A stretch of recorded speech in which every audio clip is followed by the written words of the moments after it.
Hello everyone, welcome back again sample creation. लामो समयको अन्तरालपछि पुनः गीत सङ्गीत सम्बन्धी केही रिलेटेड भिडियोहरू लिएर उपस्थित भइसकेको छु। समय व्यस्तताको कारणले गर्दा नयाँ भिडियोहरू अपडेट गर्न पाइरहेको थिएन। सो आज गीत सङ्गीत सम्बन्धी नयाँ भिडियो लिएर उपस्थित भएको छु। आज म गीत सङ्गीतको प्रादुर्भाव, मानव सभ्यताको विकाससँगै गीत सङ्गीतहरू कसरी रचना गरिए, गीतहरू कसरी लेखिए, सङ्गीतहरू कसरी सिर्जना भयो भन्ने विषयमा केही कुरा गर्नेवाला छु। मैले सम्भवतः अध्ययन गरे अनुसार गीत सङ्गीतको इतिहास सम्बन्धी केही मेरो अध्ययनको विषयलाई आधार बनाएर गीतको उत्पत्ति, सङ्गीतहरू कसरी सिर्जना भए भन्ने विषयमा यो भिडियो रिलेटेड छ।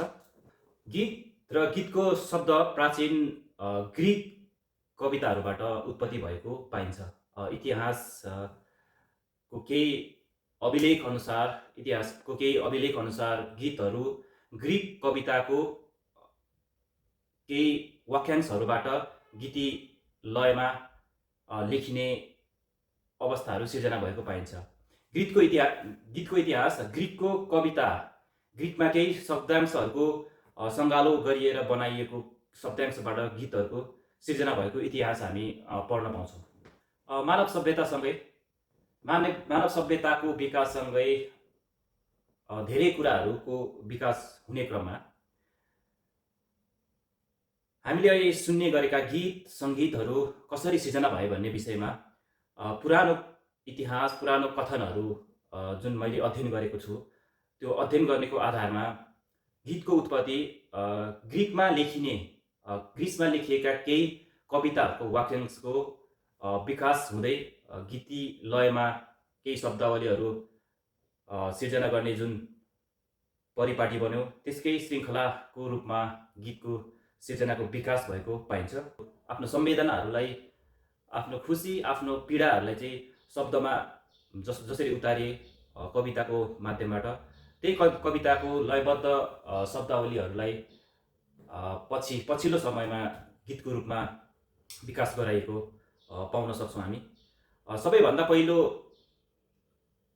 गीतकार जसले पहिलो गीत रचना गरेका थिए इन 1844 मा जन्मिएका स्टेफनी फोस्टर, जो संसारकै पहिलो गीतकारको रूपमा इतिहासमा अभिलेख राखिएको छ।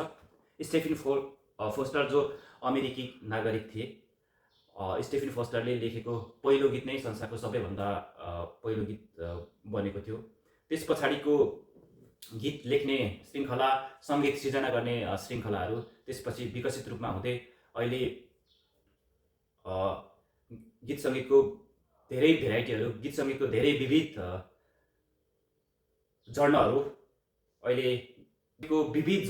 अहिले विकास हुने क्रममा छ।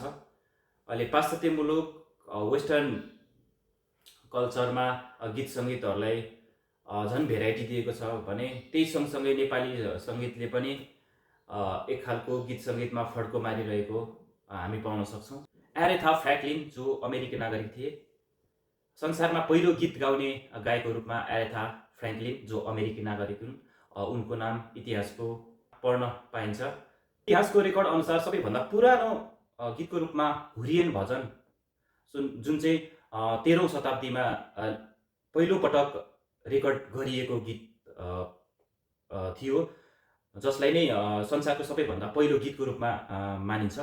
अनि हुरियन भजन सम्भवतः यो धार्मिक सम्प्रदायलाई लक्षित गरेर एउटा धर्मको भजनको रूपमा चाहिँ पहिलो गीत गाएको इतिहासमा रेकर्ड रहेको छ। त्यही गीतको श्रृङ्खलाहरूलाई पछि विकसित गर्दै अहिलेका जति पनि गीत सङ्गीतहरूको जर्नहरू विकास भएको छ, बेस त्यही कुरालाई मानेर नै अहिले गीतहरू बढी सिर्जना गरिएको, सफल भएको मान्न सकिन्छ। 13औं शताब्दीमा एउटा धार्मिक भजनलाई एउटा गीतको रूपमा रेकर्ड गरिएको थियो। त्यसकै आधारमा पछि गीतहरूको विविध जर्नहरू विकास हुने क्रम जारी थियो र अहिलेसम्म गीतको जति पनि जर्नहरू विकास भएको छ, विशेषतः त्यही कुराहरूलाई आधार बनाएर गीत सङ्गीतको सृजना त्यसपछि विकास हुने क्रम जारी रहेको छ। केही दुःखका कुरा, केही पीडाका कुरा, केही खुसीका कुराहरूलाई अभिव्यक्त गर्नको लागि शब्दमा लिपिबद्ध गरिएको केही शब्दावली जसलाई चाहिँ व्यक्त गर्न, अरू सामु सुनाउनको लागि केही सङ्गीतका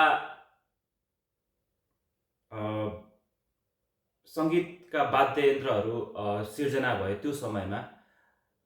त्यो बेला केही समयमा ताली बजाएर एउटा सङ्गीतको बिट सिर्जना गरेको, अनि केही हस्तिहारहरूको प्रयोग गरेर गीतलाई बिटमा डिजाइन गरेको इतिहासहरूमा उल्लेख गरिएको छ। गीत सङ्गीत कसरी उत्पत्ति भयो भन्ने यो सानो भिडियो आजको लागि यति। गीत सङ्गीतको इतिहास सम्बन्धी यो छोटो भिडियो